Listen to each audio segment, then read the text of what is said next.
Good morning, brothers, sisters, and friends. I think if we can take our seats now, we can see how many seats are there still available for those that may still come in.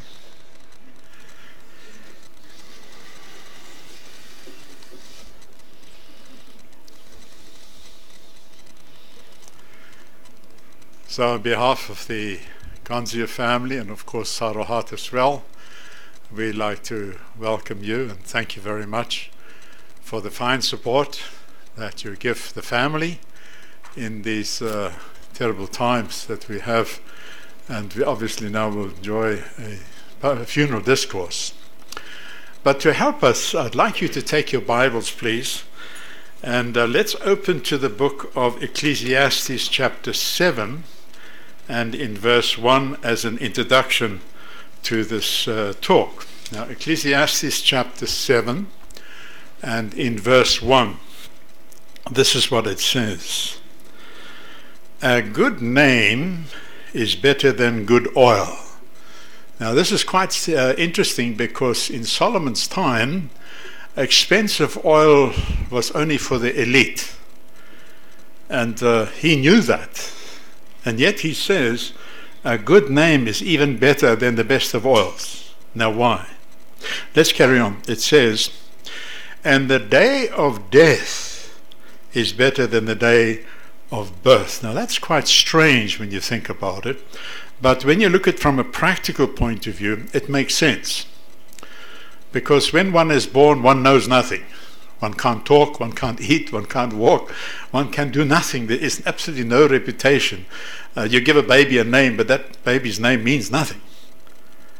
But at one's death, then one has built up a tremendous reputation. And so that's why we're here this morning, to be able to speak about our dear sister. Just to give you some information about her. Her full name is Henrietta and Gonsior. She is the daughter of Sarohat, the wife of Mario, the mother of Amy and Brian. We know her fondly as Riette. She was born on June the 17th, 1956. She was a lover of Jehovah at a very early age, at the age of 14, namely on April the 4th, 1917. She got baptized in symbol of her dedication to Jehovah. On April the 18th, 1984, she married the love of her life, Mario, and of course they enjoyed the very happy marriage, of course, until she died. She died on December the 14th, 2018, meaning, of course, that she was 62 years of age.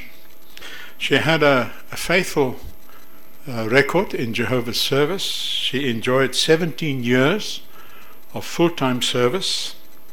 5 of those years were as a special pioneer, and she was appointed as special pioneer at the age of 22. 3 of those years was in Rudderkrans along with her husband Mario, and 3 other years were spent in Bethlehem, of course also along with Mario. So she really had a love for Jehovah. She proved it by her dedication. Just to speak about her as a mother and wife, she sincerely loved her husband and children, and always wanted to make them happy. She was known as a happy mother and a happy wife. She was also an industrious wife and mother, always trying to keep herself busy in helping the family and bringing finance in to help with the expenses. She enjoyed always good communication with Mario. Mario says they enjoyed hours of happy chatting. And even on those 6 weeks that she was in hospital, she remained a very happy and a cheerful person. And also, I must mention, as he says, a very, very good sense of humor. She would always be ready for a quick chat or a quick quirk, as it were. Give you an example. One day he was because she was up in her bed, and he put her down and he said, "My dear, I'm putting you down." She says, "I'm not a doggy." So she was quick on the draw, and so she could see that she really was a happy person. In her condition, she even desired to go back into full-time service. She loved to listen to songs, the kingdom melodies, of course, talks, which gives us a very good idea, the example that she sets, because when one's going through trials sometimes, it is good to keep one's mind busy, and this she did, by keeping her mind active in theocratic things. Mario says that he read to her Isaiah 41, 10, 13, and verse 40, of course, which we know very well. And these really struck a very important ring in her mind, because she would often say, "Please read that again. It is so enjoyable." And scriptures that maybe can easily comfort us. As Mario says, and I thought this was quite a outstanding statement, she was the easiest and the most loving person I have ever known. And I thought that what a lovely testimony from a husband that dearly loved and will miss his wife. And so that is why we can see that she really was a good mother, a good wife, and sets a fine example. But I'd like to ask Brother Sarel Hart, who's the father of Riette, to come and just say from a father's point of view how he felt in the reputation she had as a daughter.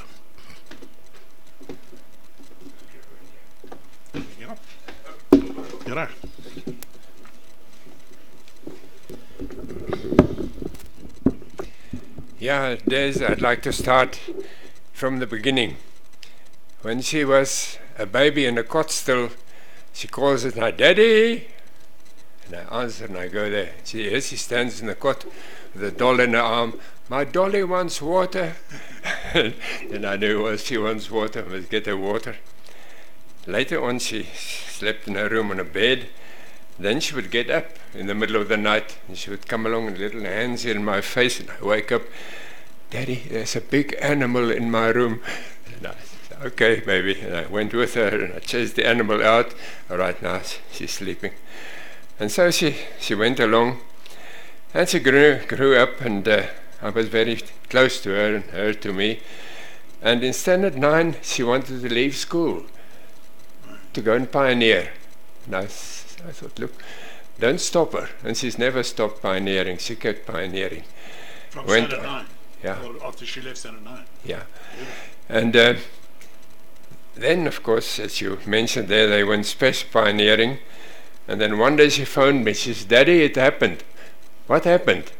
She says, "I'm expecting." Ooh, and I, "Okay, baby," and I put down the telephone and I start crying. Normal father. Yeah. But then I thought, but she's married. What are you? And I phoned her again. I said, "Baby, you've made a nice job of your pioneering. Make a nice job of your family." And so she went on, and as I heard you saying here, things went really well with her. Yeah. Thank you. Yeah. Then when this news came in the morning, in a coma, and I was hurt. Anyway, evening they said she's died. And how did I come to grips with it? I could feel the prayers of the brothers. That's one thing, our brotherhood. I lifted in my spirits, and I knew the brothers are with me, and Jehovah has heard them. And then I thought of David. When the child died, he got up, washed his face, and they say, "How come? When the child is alive now, you fast, you don't eat?" He says, "There's nothing I can do. I can't bring him back." Yeah. And that answered the question. The spirit of the brothers helping me in Jehovah, supporting through prayer, and knowing there's a better future for her. Absolutely. And that is so clear that very soon we're going into paradise. And if I managed to survive, I would have started everlasting life 88 years ago. Can you imagine, eh? So everyone alive here, at your own age to 1,000, at the end of the 1,000 years, you are 1,000 plus. Absolutely. Yeah, thank you. I'm happy to tell you a little bit about you, it. Okay. Can you be all right there?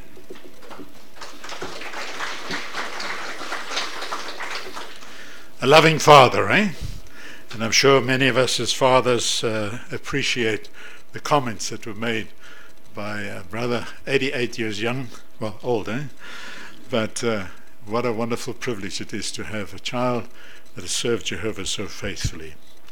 I'd like to just turn my attention to her as a person, to her friends. Comments that I received, just sort of try to summarize them, because it was interesting to see so many of these comments were repeated and repeated and repeated. It just shows you how indelibly she has written herself in the hearts of her friends. I don't know if you all have this in front of you, but if I could just ask you to have a look at this, please, and to see, when I looked at this, there was a common denominator that I saw in all the pictures, and that common denominator was the warm smile of Riette. Virtually in everyone. If you look on the it's sort of towards the middle, this one here, I think she's with Brian, if I'm correct. Brian, that is you, right? Okay. But father and son and mother smiling, and this was a characteristic of Riette. She had the warm smile. She was known, and of course if you look at this radiant picture here when she got married, that is the way that we always want to remember her. You know, brothers and sisters and friends, a funeral is never an enjoyable thing, and we're going to talk about that. But please, as also mentioned by our dear brother Saro, and of course in this talk, please never remember her as a dead person. Always picture her in your mind as a radiant person, and as is this shown in the collage of photographs here, because she had a permanent smile, and often, as mentioned in the different comments that I got, this smile was contagious, and that's so nice. Despite being of little means at times, she was always taking flowers, chocolates, or even a card to those that were in need. She was a positive person. She had a happy outlook on life. She had a wonderful sense of humor, and she really, as it were, trusted in Jehovah. And there were just some few little experiences that I thought were quite appropriate to help us to appreciate her absolute trust in Jehovah. There was a convention in Durban many, many years ago. She and her fellow special pioneer, Linda Pelou, were at the convention, and they had to get home, and they only had 50 cents, and the car was empty. And of course there was a little bit of concern, how will they get home? But when they got to the car, there was a brother with, I think it was 20 rand, gave it to her, and the car was filled. I think, Sister Linda, you may even remember that occasion. But this is the faith that she had. I was told once her father, Brother Sarl Hart, was on the traveling work down in the Eastern Cape, and she would like to so much to see her father, whom she loved so much. And so she booked a plane to go and see her father in PE. But again, she didn't have money. She had 10 rand, and she put that down as a deposit. And she said, I'm sure if Jehovah wants me to go and see my father, I'll go and see him. And what happens? Somebody comes along, gives her 100 rand, which covered the cost of flight those years, and off she went to PE. And there were many other experiences which I'm sure Sister Linda Pelou can bring it back in her mind, how many times Jehovah was there for them, and she really trusted our God Jehovah. There were just a few also message of condolences that came, and I would just like to read them. Of course, Enrico and his wife Anna are in China serving down there, and of course that's the brother of Mario. And he just sent me this message: in trying times like this, the most outstanding comfort comes from Jehovah, because he really cares for you. Furthermore, Jehovah promises to soothe your thoughts and feelings by the peace of God that surpasses all understanding. Philippians 4 verses 6 and 7. May you continually trust that Jehovah will heal the wound. And of course, remember that I keep you and your family in my prayer. That is Enrico and Anna. And sadly, Brother Gerhard Aunt Letty, Gonsior, the parents of Mario. They couldn't come here because of ill health, and of course not so young anymore either.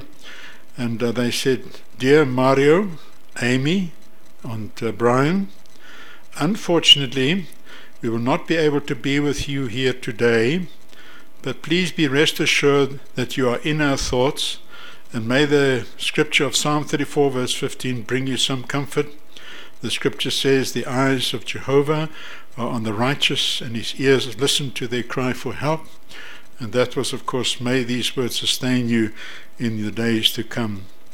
On yesterday morning, I was talking to Mike Marks on our service department, and he affectionately remembers the hearts.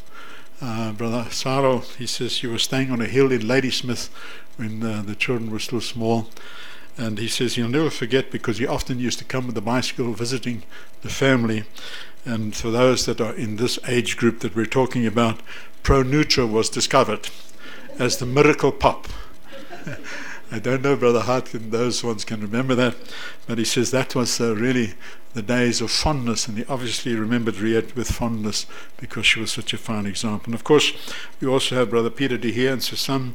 They remember the very fine support and the example set by Mario and his wife in their different spiritual assignments. And so these brothers will also send their condolences to you as a family. So let's talk about the comfort that we need, because death remains an enemy. We have to see that death is never part of a so-called, in the religious circle, called God's plan. It remains an enemy. And so therefore we have to ask the question, then, grieving, is it wrong? No. The Bible, in fact, have many accounts of grieving loved ones that have lost their loved ones. You take, for instance, Abraham. He grieved over the death of his wife Sarah. You remember Jacob also grieved when he got this news that his son had died. Of course, he actually hadn't died, Joseph. And I think one of the prime examples of people that grieved was Jehovah and Jesus.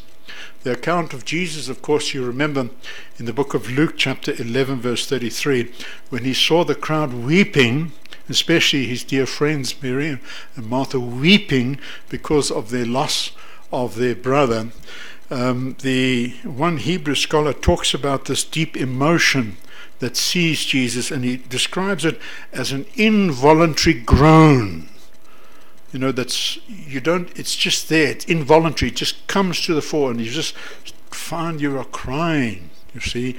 And of course Jesus felt that, even although he knew that he was going to resurrect it. And you know what is interesting to us is that therefore one must understand the groaning, the involuntary groaning Jehovah must have experienced when he saw his son being murdered and died, because to death is an enemy to Jehovah as well. So the inner groaning to Jehovah and the rest of the angelic, righteous angelic hosts in the heavens were something that you and I can understand, that groaning therefore is not something that's wrong. We cry, we shed tears.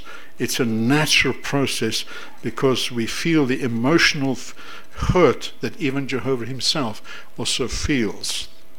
And that is why Jehovah, as the God of all healing, has mentioned in Psalm 147 verse 3, he heals the brokenhearted, he binds up their wounds.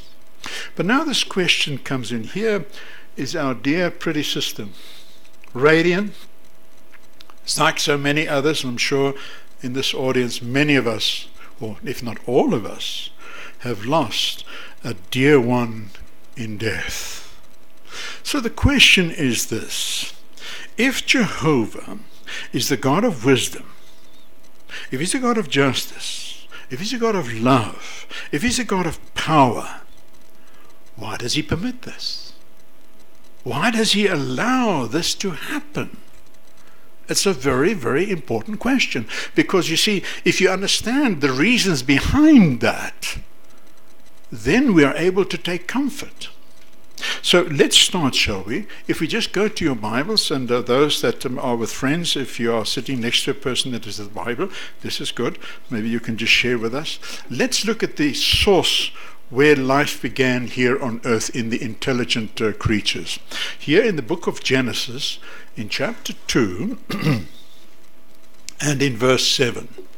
Now we need to understand this very, very clearly, because here Jehovah says, in chapter 2, verse 7, Jehovah God went on to form the man out of the dust, that is the body, and then he says, from the ground, and to blow into his nostrils the breath of life, and the man became a living soul. Now, unfortunately, in English, you only have one action. But in the original Hebrew, there are actually two actions. We see this point of blowing the breath. There were actually two actions. Because action number one is that Jehovah infused life into the body. And second was that this life was sustained by breathing. So there were two things, life and breath. And because now all animated creatures on earth have life which is sustained by breath, and thus they become souls, right? But now, so you have now a living person, but this being alive is dependent. It's dependent on a very, very important issue.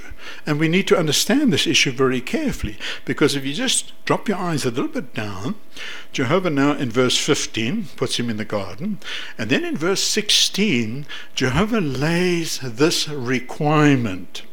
You see, one had to understand, Adam had to understand that he was a creation, not the creator.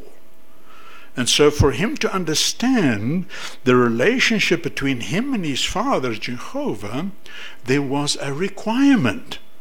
Because, you know, he is the creation, not the creator. And so Jehovah says to him in verse 16, from every tree of the garden you may eat to satisfaction. So there was no, hardship on him whatsoever. In verse 17 he says, but as for the tree of the knowledge of good and bad, you must not eat from it. Now why? He says, for in the day you eat from it, you will certainly die. So there was a requirement of obedience to help Adam to understand that there is a difference between a creation and a creator. His life and the life of his offspring depended on him recognizing the relationship between him and the life-giver Jehovah. Of course, it says here, you will die. And remember, Adam understood death. He had seen it many, many times. He had seen animals die. He had seen flowers die. He had seen insects die. And so Adam knew the consequences of not obeying the requirement to stay alive. Sadly, very, very sadly, Adam did not live up to that, did he? He disobeyed. And that's why in the book of Romans chapter 5 verse 12 it says, through one man sin and death brought all of us to where we are today. Even to our dear sister here, mother, wife, daughter, and many of our loved ones that have died, is because Adam would not recognize the difference between a creation and a creator. Very important point. Now, if everybody drinks from a poisonous tap, everybody will be poisoned. So everybody came through the line of Adam. We all, as Paul said, die. But now remember what we just said. God is a God of comfort. He will never allow his purpose to change. Now I'd like you to look at this, please, in the book of Isaiah chapter 55. And in this book of Isaiah chapter 55, in verses 10 and 11, you find that first of all Jehovah uses a bit of an analogy of science. And then, of course, he confirms his purpose. Now let's have a look at this. You see, he says here in verse 10, you have it there, Isaiah chapter 55, verse 10. Now look what he says here, verse 10. Look at the analogy that he uses. For just as the rain and the snow pour down from heaven, and do not return there until they saturate the earth, making it produce and sprout, giving seed to the sower and bread to the eater. Have you ever seen rain go up? No. Snow always come down, rain always come down. So that's a scientific fact. Now, Jehovah compares that simple fact, to his purpose. And when I read the next verse, notice please the positive statements that are made. The positive statement. You'll find them here. Look what it says. So, verse 11 now, so my word that goes out of my mouth will be. You notice that? Will be, right? It will not return to me without results. You notice the positiveness? Then it says, but it will certainly accomplish whatever is my delight, and it will have sure success in what I send it to do. Do you notice that? So Jehovah God stands as a guarantor that his purpose that he spoke to Adam will never change. It will never change. Now, with this background, let's turn our attention to death. We must see death in the background that Jehovah will not go back on his word. When we speak about death, there are three very, very important factors that are of comfort to Jehovah's people. Three very important factors.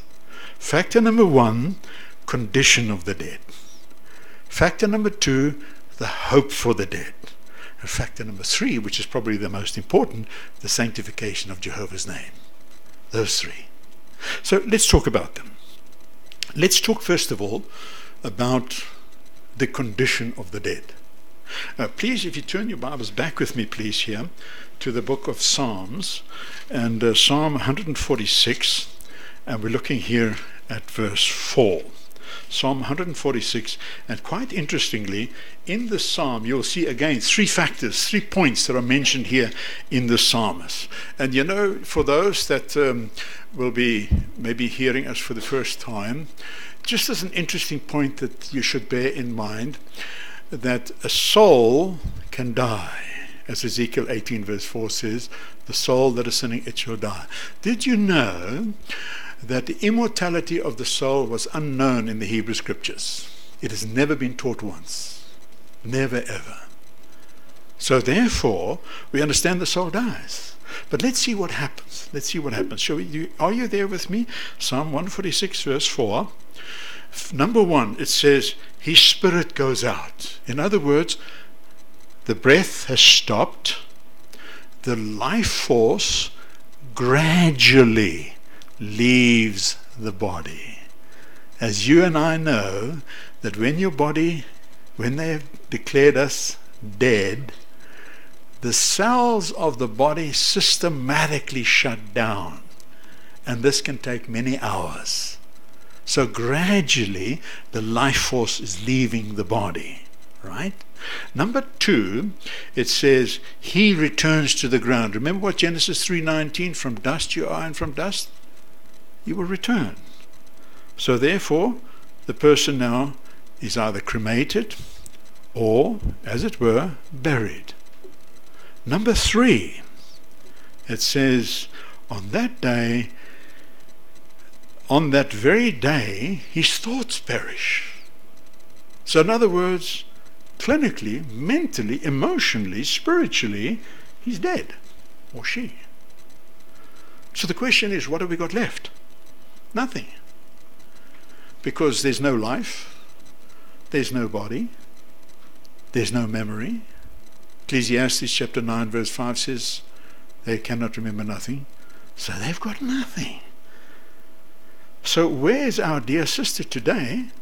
She simply does not exist, but exists in our hearts and minds. But that sounds terrible, doesn't it? It sounds as if that's the end of it all. No. Do you know, in Jehovah's organization, we see death not as a full stop, but as a comma. Because you see, a comma is just where you pause and you carry on. A full stop, you stop, you stop. So therefore, there is a hope of resurrection. That is the most wonderful hope we have. Our faith as Jehovah's people is based on resurrection. Because as the Apostle Paul even helped us to appreciate, if Jesus was not resurrected, our faith is fruitless. So resurrection is the most important point. And remember, Jesus, according to Matthew 20 verse 28, gave his life in exchange for many. So in other words, Jesus died, so we have that hope of resurrection. And according to John chapter 5 verse 28, it says that Jesus says, do not be amazed, as I will call them from the grave. So Jesus has actually now been appointed as the resurrector. But what is resurrection? I would like you to listen, please, as I read a scriptural definition of resurrection. This is a scriptural and of course we could deal with it a lot here for our friends that are here. Maybe you would like to talk to Jehovah's Witnesses a little bit more about this. But this is the scriptural definition of resurrection. This is what it says. Resurrection involves a reactivating of the life pattern of the individual, which life pattern God has retained in his memory. According to God's will for the individual, the person is restored either a human or a spirit body. Now here's this. And yet retains his personal identity, having the same personality and memories as when they died. Isn't that beautiful? You see, in other words, when our dear sister comes back, she doesn't have to learn who Mario is. She doesn't have to learn who Amy is, who Brian is, who Sarah, dear my dad. She doesn't have to remember those things, or she hasn't got to learn them, rather, because she remembers them. She doesn't have to learn to cook those beautiful cakes that so much of my comments have come out, these mosaic cakes, that array of cakes, the flowers. She doesn't have to learn all that again, because all that is restored. We will see her not as that sickly person in hospital. Rather, the promise is the radiance of her, the radiance of your loved ones, my loved ones that have died. Brothers and sisters and friends, that is the most wonderful comfort that we have. She at the moment sleeps. She doesn't even know she died. She will only find out in the resurrection that she actually died. She sleeps. When she comes back, what a wonderful time that'll be. Now let's turn to the third one. The vindication and the sanctification of Jehovah's name, which is the most important part. You see, we must understand that Jehovah is the source of life. He's the source. Life comes from Jehovah. And so Satan, of course, is the cause of death. If people are not resurrected, who's vindicated? It would be Satan. So the resurrection actually vindicates Jehovah, because he will bring back death and bring back life and conquer death, to the vindication of his name. Secondly, Satan is the source of all these mystic beliefs about the dead. When the dead come back, they will testify to the fact they knew nothing while they were dead. They knew nothing. They spoke to no one. They visited no one as ghosts. They were unconscious. They will testify to that. Again, to the vindication of the truthfulness of how Jehovah God describes death. So this is why when we talk about death, we should remember these three things. because that is our comfort. So, if we are here today, what do we take away with us?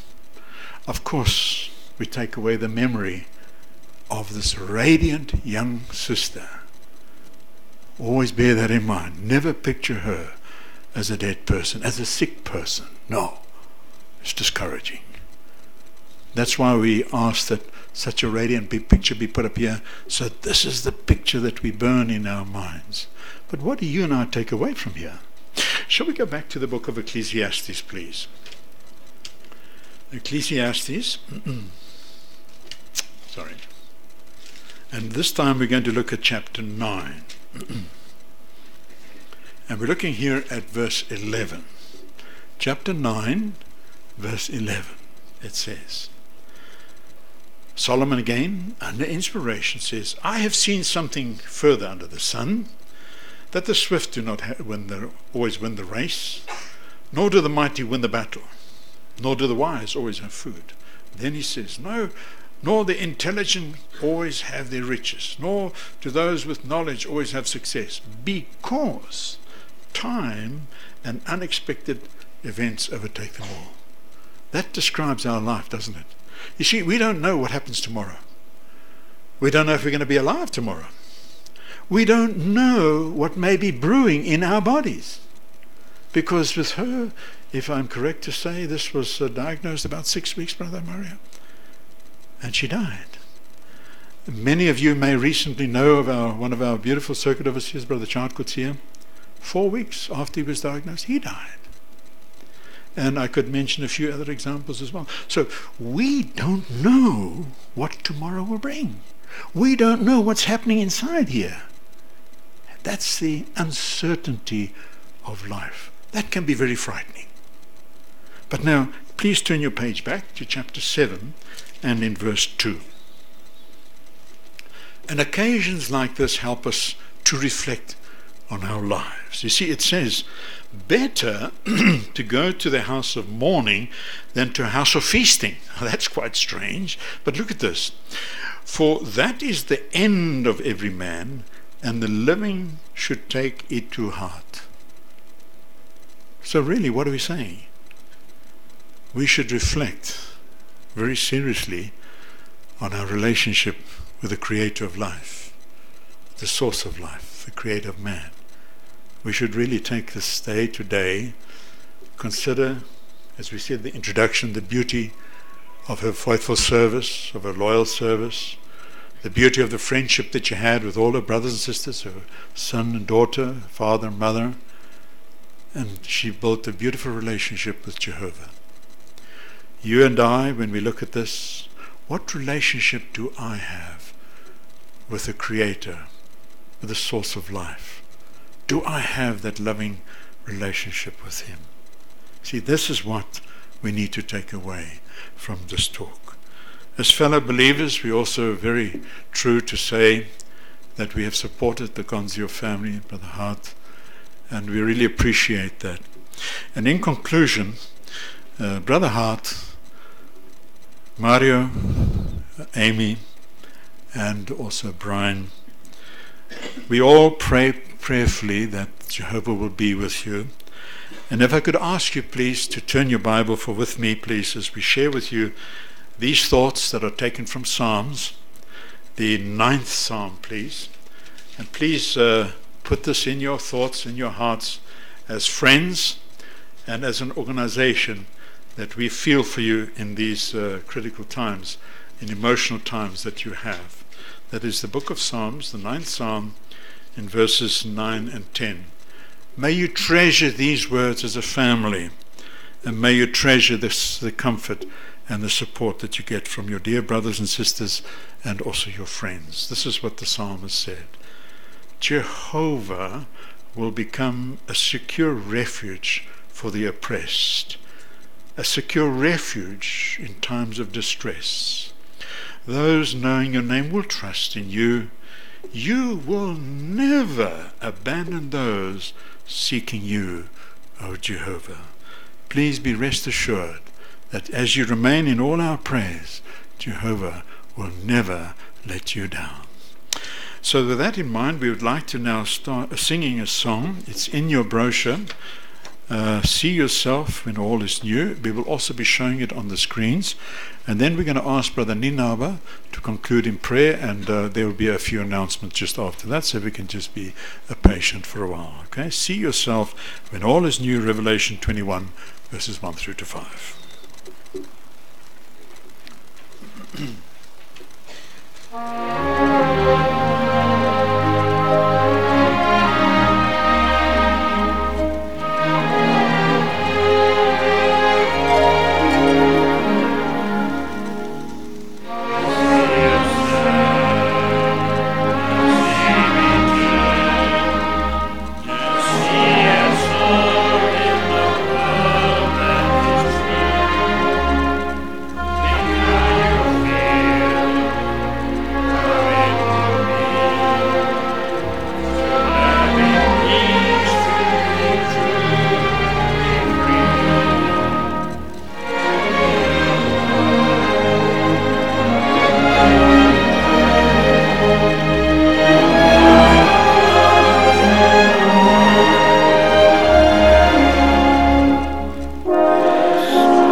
Ons liefdevolle Vader Jehovah, in die waardige naam van die Seun Jesus Christus wil ons U graag vanoggend nader.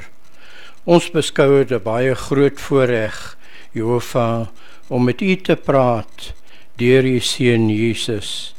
Dis vir ons 'n baie groot voorreg. Jehovah, ons staan hier so vandag en ons harte is bedroewig, maar dis nie hoe U ons ooit wou gesien het nie.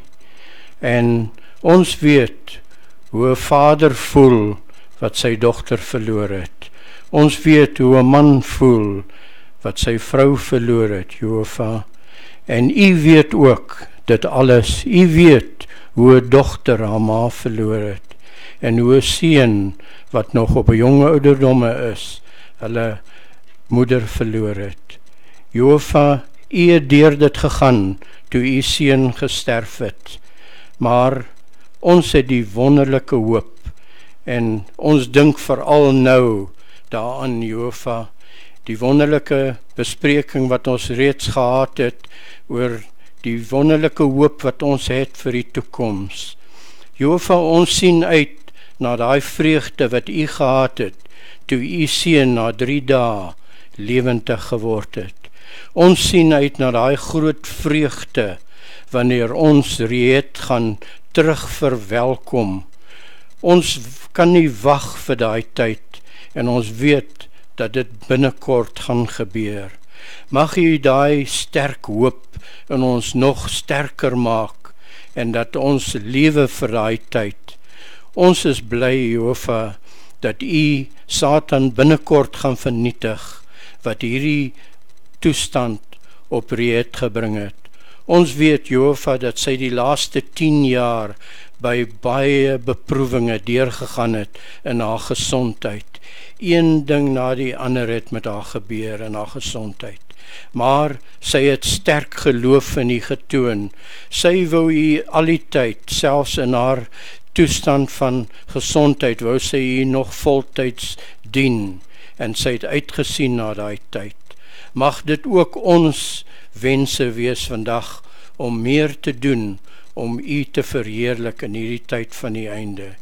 U is ons vertrooster, Jehova, deur die woord, die Bybel, en ons wil u baie dankie sê vir dit wat ons vanoggend gehoor het. Mag ons almal vir Mario, vir Brusarel Hart, vir Amy en vir Brian bystaan, en al die ander vriende wat naby aan hulle was, bystaan in hierdie moeilike tyd, en mekaar altyd aanmoedig om hierdie sterk geloof in die opstanding te hê. Ons glo in dit, Jehova, ons is baie lief vir u, en dis hoekom ons u dien, en ons wil graag hê baie meer op die aarde vandag met u dien, en dien nie almal in waarheid nie. Jehova, ons is sondaars, hier staan ons voor u. Vergewe ons asseblief vir ons baie sondes en swakhedes. Wees met ons verder hierdie dag, dat ons 'n bemoediging kan wees vir almal wat by ons is. Vergewe vir ons asseblief vir ons swakhedes, en ons vra dit, Jehova, nie dat ons dit verdien nie. Ons vra dit alles in die waardige naam van u Seun, Jesus Christus. Amen.